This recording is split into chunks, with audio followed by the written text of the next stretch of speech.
Let's get right into it. Number 1. The Stanford Prison. Imagine you're a college student, eager for a bit of cash, and you sign up for a psychology experiment. Easy money, right? You show up, and suddenly you're either a guard with a uniform, a whistle, and a pair of mirrored sunglasses, or you're a prisoner in a flimsy gown, no underwear, and a chain around her ankle. Welcome to the Stanford Prison experiment, where science decided to play dress-up with human dignity. Philip Zimbardo, the mastermind behind this little social experiment in 1971, wanted to see if the situation, not the person, dictated behavior. And boy, did it ever. Within days, those nice, normal college kids transformed.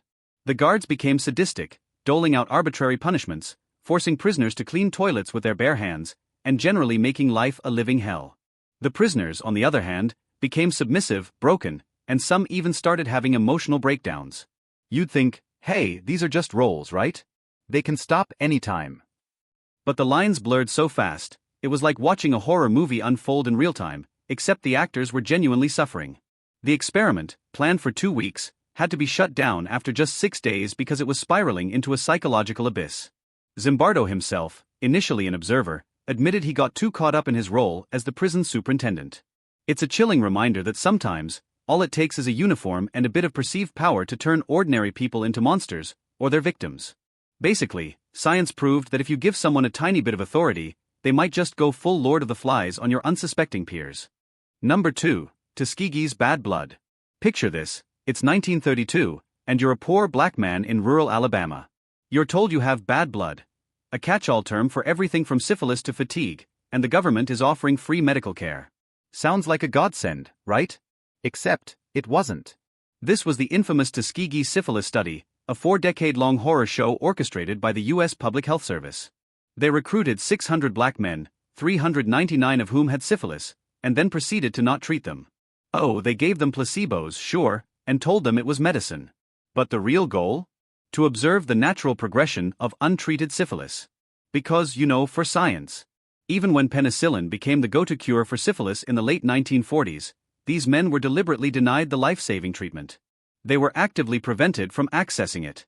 Imagine the sheer cold-blooded calculation, watching men go blind, insane, and die slow, agonizing deaths, all in the name of research. The study continued until 1972, only ending after a whistleblower finally exposed the grotesque ethical violations. By then, dozens had died directly from syphilis-related complications, and countless others suffered needlessly. It's a stark, horrifying example of medical racism and scientific hubris, proving that sometimes the most dangerous experiments aren't about what you do to people, but what you refuse to do for them. Your trust, it turns out, was just another variable in their twisted equation. Number 3. The father of gynecology's dark secret. Ever heard of J. Marion Sims, often hailed as the father of gynecology? Sounds like a title you'd want on your tombstone, right? Well, let's just say his legacy comes with a rather large, blood-stained asterisk. Back in the mid-19th century, Sims was pioneering surgical techniques for vesicovaginal fistulas, a horrific complication of childbirth. Noble work, you might think. Except his research subjects were enslaved black women, Anarcha, Betsy, Lucy, and many others, who, by definition, could not consent to his procedures. Imagine being subjected to repeated, agonizing surgeries, sometimes dozens of them, without anesthesia. Because apparently, black women didn't feel pain the same way white women did. Or so the prevailing, racist medical dogma of the time claimed.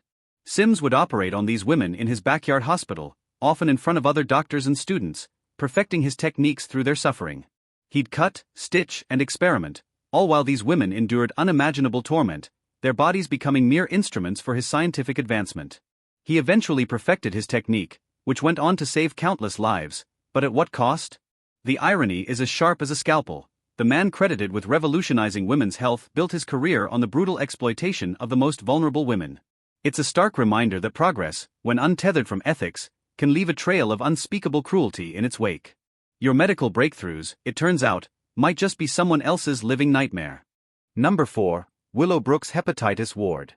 What if I told you there was a place where children were intentionally infected with hepatitis, all in the name of science? Sounds like something out of a dystopian novel, but it was very real.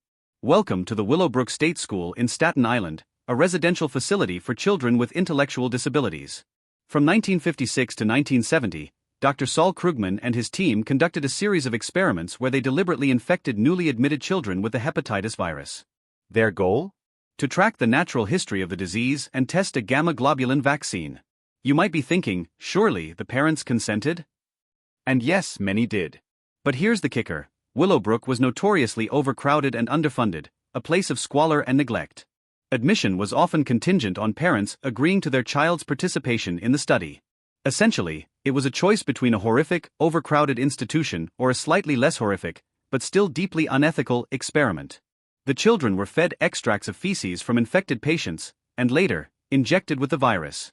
Imagine being a child, already vulnerable, and being deliberately exposed to a debilitating disease by the very people meant to care for you. The experiments did lead to a better understanding of hepatitis A and B, and even contributed to vaccine development. But the ethical cost was immense, sparking outrage and leading to significant reforms in human subject research. It's a chilling example of how the pursuit of knowledge, even with good intentions, can become monstrous when it preys on the voiceless and the powerless. Your scientific advancements, sometimes, are built on the suffering of those who couldn't say no. Number 5. Cincinnati's glowing patients. Imagine you're a cancer patient in the 1960s, desperate for a cure. You're told about an experimental treatment that promises hope. Sounds good, right? Except, this wasn't about curing cancer, it was about seeing how much radiation a human body could take before it, well, stopped being a human body. Welcome to the Cincinnati Radiation Experiments, a charming little project funded by the Department of Defense between 1960 and 1971. Their goal? To figure out how soldiers might react to massive doses of radiation in a nuclear war scenario. And who better to test this on than vulnerable, often poor and black, cancer patients who were told they were receiving a cure. You'd think there'd be some kind of ethical red tape, but apparently in the pursuit of military readiness, a little informed consent was just a suggestion. Over 90 patients were exposed to heavy doses of radiation, sometimes for an hour at a time. The side effects? Oh, just your run-of-the-mill confusion, vomiting, abdominal pain, and diarrhea. And, death. Up to 25% of these unwitting participants died directly from the radiation exposure. The scientists, in their infinite wisdom, claimed these symptoms were due to their advanced cancer, not the fact they were essentially microwaving people.